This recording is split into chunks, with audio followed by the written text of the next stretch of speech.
لو فني بيجي يختبر بيشوف ايه اللي بايظ وبيجرب كل حاجه قبل ما يمشي، ما بيستناش وكده. لكن في ناس ما بتحبش تدخل صناعيه في بيوتها بسهوله، في ناس هواه، في ناس فنيين بتتعلم، في ناس حابه تعرف بنفسها، فاحنا بنقول للناس دي فتقدر تحلها. طيب السبب الثاني، هنقول لكم السبب الثاني في حاله ان المروحه هي شغاله والثلاجه ما بتبردش.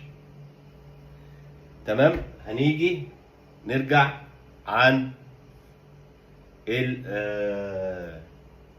الموتور تاني.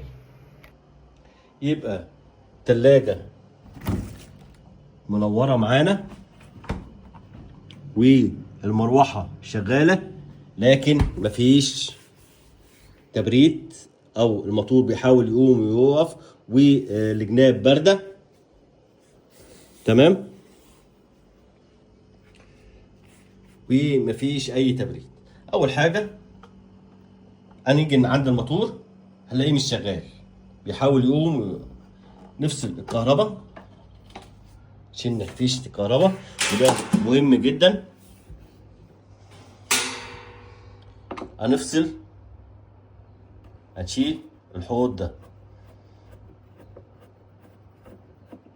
يبقى راكب بمسمارين. شلناه، خلي بالنا من المسمارين، نركنه على جنب. ادي الموتور اهو، ادي الموتور اهو. شايفين الجزء ده ريلي واوفرلود اهو، ريلي اوفرلود واصل فيه كهرباء من هنا. ادي الريلي وادي الاوفرلود يبقى واصل فيه كهرباء. نشيله فكه او اي حاجه، نشيل الجزء اللي تحت الاول، نشيله بالطريقه دي.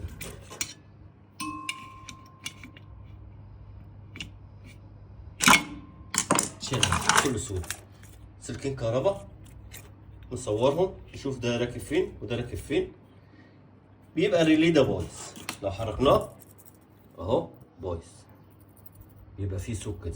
طبعا الفني برضو بيختبره، نغيره نجيب زيه بقى ب20 ب50 ب100 زي ما تجيبه من محل قطع غيار الثلاجات. ريليه بس وترجع تركبه اهو. ادي الاوفرلود بيركب فوق هنا، والريليه يركب تحت في الجزئين دولت زي ما كان راكب بالظبط. المشكله هتشتغل، الموتور هيشتغل وهتشتغل معانا تمام الثلاجه، وانتهى المشكله تماما.